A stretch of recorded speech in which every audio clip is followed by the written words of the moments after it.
네, 지난 비디오에 이어서 소상공인진흥공단 상가업소 정보를 이어서 분석을 해보도록 할게요. 저는 여기에서 이제 베스킨라빈스와 던킨도너츠의 입지 분석을 한번 해보고 싶어요. 상호명만 봤을 때 이 베스킨라빈스를 딱 보고 베스킨라빈스와 던킨도너츠의 입지를 한번 분석해 보고 싶다. 왜냐하면 베스킨라빈스와 던킨도너츠가 같이 입점해 있는 경우를 많이 봤었어요. 그래서 베스킨라빈스와 던킨도너츠 어디에 어느 위치만큼 떨어져 있는지, 만약에 내가 던킨 도너츠를 내고자 한다. 그러면은 베스킨라빈스와 던킨 도너츠가 얼마나 떨어져 있는지 이런 것들을 분석해 보고 싶잖아요. 그래서 저는 2018년 6월 데이터로 분석을 해봤지만 여러분들은 최근 데이터로 분석을 해보면 이것보다 조금 더 정확한 데이터를 보실 수가 있을 텐데, 이 데이터 역시 그렇게 정확하지는 않아요. 실제로 해당 홈페이지에 들어가서 지점명을 가지고 와서 이런 데이터 분석을 비슷하게 해볼 수 있고요. 그리고 저는 실제로 이 입지 분석을 해보는 것보다 그 파이썬과 판다스, 넘파이 뭐 이런 폴리움, 플롯9에 익숙해지는 게 목적이기 때문에 재미로 베스킨라빈스와 던킨도너츠의 입지 분석을 해보도록 할게요. 상호명에 베스킨이나 던킨이 들어가는 거를 가져와서 볼 텐데요.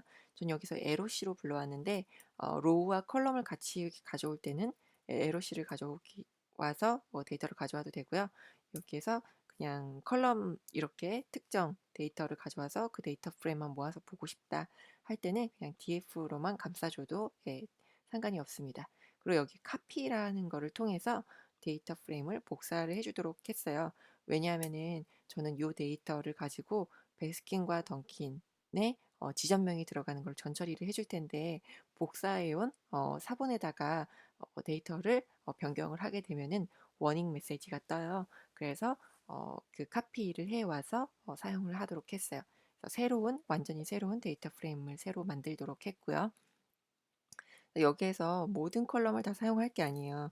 아까도 봤듯이 DF31의 컬럼 해서 보면은 이렇게 39개나 되기 때문에 컬럼명이 엄청 많기 때문에 전부 다 사용할 게 아니라 여기서 사용할 것만 따로 뽑아왔어요. 그리고 다시 카피 명령어를 통해서 복사를 해 주었어요. 그래서 특정 컬럼만 가져와서 보게 했고요. df31의 헤드 미리 보기를 해서 보면요. 이렇게 우리가 사용할 데이터만 가져와서 보도록 했어요.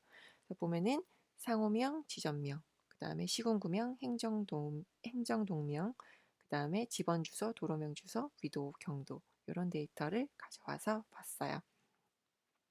여기 상호명에 저는 베스킨이라는 단어가 들어가는 것과 던킨이 들어가는 것만 따로 가져오도록 했어요. 상호명을 베이유 카운트에서 보면은 던킨 도너츠와 베스킨 라빈스만 보여질 것 같지만 이렇게 어, 던킨도 엄청 많고 베스킨도 되게 많은데 베스킨 라빈스 31이 돼 있는 게 있고, 던킨 도너츠, 베스킨 라빈스, 던킨 도넛, 그 다음에 던킨 도너츠 이런 식으로 들어가 있어요. 그래서 제가 던킨이 들어가는 것만 가져오게 한 게 이렇게 도넛이 돼 있는 게 있고 도너츠라고 돼 있는 것도 있고요. 베스킨 라빈스 뒤에 31이 들어가는 게 있고, 지점명을 전처리 해준다 할 때도 이렇게 지점명이 들어가 있는 경우도 있고 지점명이 안 들어가 있는 경우도 있어요. 뒤에 31이 붙는 경우도 있고 안 붙는 경우도 있고, 그리고 지점명도 좀 더 다 이렇게 보면은 던킨 도너츠가 앞에 들어가지 않고 이렇게 그 지점명이 앞에 들어가는 경우도 있고요. 그리고 이렇게 좀 그 데이터가 제각각이에요. 이거를 던킨 도너츠와 베스킨 라빈스, 이 베스킨이 들어가면은 베스킨이라고 해주고 던킨 도너츠가 들어가면 던킨이다라고 상호명을 새로 만들어주는 게 좋을 것 같아요. 그래서 저는 브랜드명이라는 컬럼을 새로 만들어 줄 거예요. 그리고 이 브랜드명이라는 컬럼을 지금은 새로 만들어 줬으니까 DF31의 헤드로 보면은 아무것도 안 들어가 있을 거예요. 이렇게 브랜드명이. 그래서 어떻게 사용할 거냐. 그래서 상호명, 브랜드명. 그래서 미리 보기를 해보면 이렇게 지금은 빈칸으로 겹쳐 있는데 여기에다가 이런 식으로 베스킨이 들어간다. 그럼 브랜드명의 베스킨 라빈스. 그다음에 던킨이 들어간다. 그럼 브랜드명의 던킨 도너츠라고 넣어줄 거예요. 상호명이 그 여기 이런 지점명이 같이 안 붙도록. 그래서 이렇게 넣어주고요. 그다음에 헤드를 찍는데 다시 요 앞에서 해줬던 상호명과 브랜드명만 가져와서 보고요. 그럼 이렇게 브랜드명이 베스킨 라빈스는 베스킨 라빈스, 던킨 도너츠는 던킨 도너츠 이렇게 들어가 있는 것을 확인해 볼 수가 있어요. 그런데 이렇게 제대로 들어갔는지 헤드만을 통해서는 확인해 보기가 어렵죠. 그래서 밸류 카운트를 통해서 예, 볼 예정이에요. 그러면은 베스킨 라빈스와 던킨 도너츠가 이렇게 구분이 돼서 들어가 있어요. 그래서 이 베스킨 라빈스와 던킨 도너츠를 구분을 해서 봤는데요. 그래서 베스킨 라빈스와 던킨 도너츠 보면 베스킨 라빈스가 훨씬 더 많아 보이죠.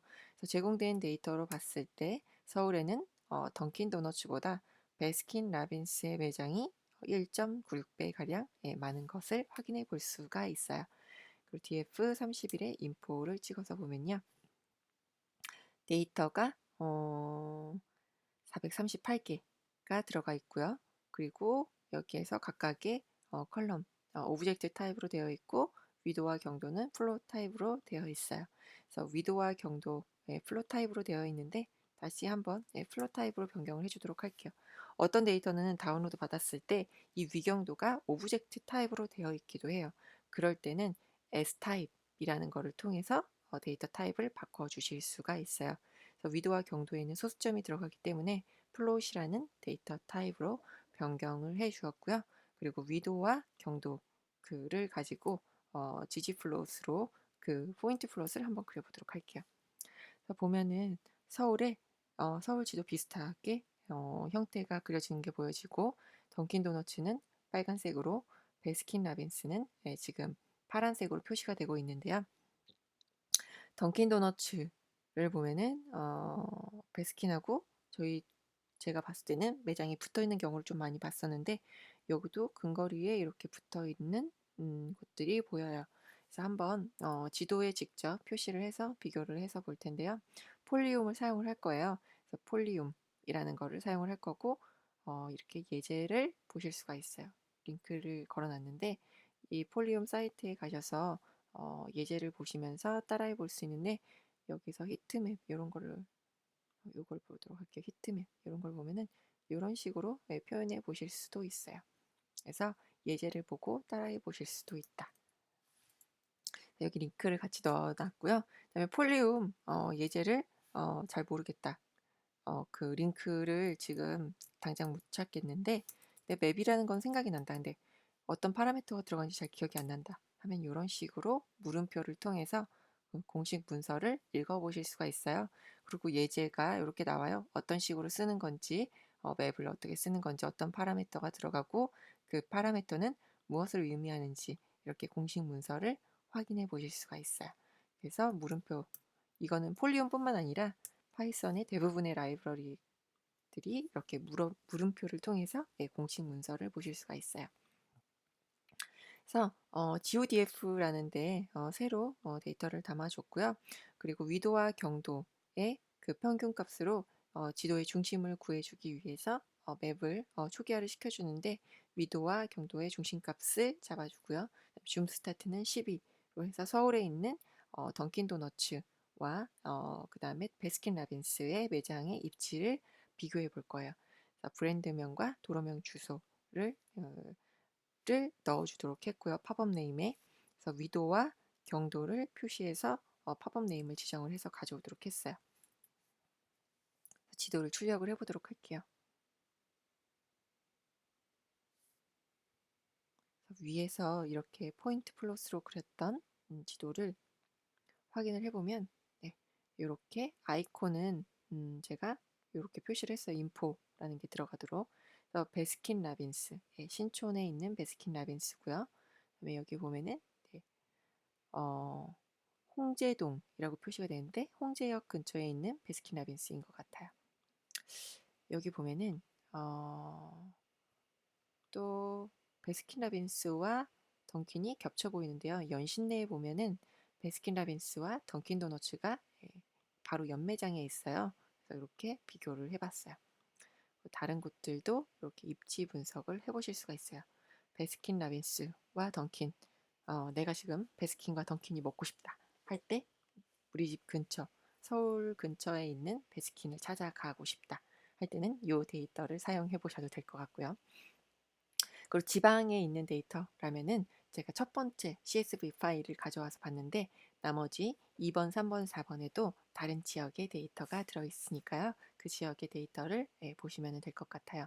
그리고 위도와 경도로 지금은 빨간색과 그 분홍색, 핑크색과 파란색으로 이렇게 던킨도너츠와 그 베스킨라빈스를 구분해서 찍도록 했는데요. 이 아이콘이 좀 불필요해 보여요. 그리고 아이콘이 너무 커서 다른 데이터가 가려지고 그래서 여기에서는 다른 서클 마커를 사용을 해서 표시를 하도록 할게요. 그래서 역시나 지도를 초기화를 해주는데 평균값으로 지도의 중심값을 잡아주고요. 여기 팝업네임, 브랜드명, 도로명 주소가 동일하게 들어가도록 하고 이번에는 동그라미를 그려서 표시를 하도록 했어요. 여기 이렇게 보면은 클릭을 해서 보시면 베스킨라빈스 이렇게 들어가 있고요. 방금 전에 비교해봤던 연신내 쪽을 보면은 네, 좀 더 확대를 해서 보도록 할게요. 여기 베스킨라빈스와 던킨이 붙어 있는 거를 확인을 해볼 수가 있어요. 그리고 이렇게 서울 시내에 어디에 던킨이 있고 어디에 베스킨 매장이 있는지 이렇게 한눈에 보실 수가 있어요. 그래서 축소를 해서 보면은 베스킨과 던킨이 붙어 있는 곳이 은근히 많구나 라는 거. 그 다음에 던킨보다는 지금 던킨이 레드거든요. 던킨보다는 베스킨 라빈스의 매장이 훨씬 많다라는 것을 확인해 볼 수가 있었어요. 그래서 던킨 도너츠와 그 베스킨 라빈스의 입지 분석을 해봤고요. 다음 비디오에서는 뚜레쥬르와 파리바게트를 비교해 보도록 하겠습니다. 네, 감사합니다.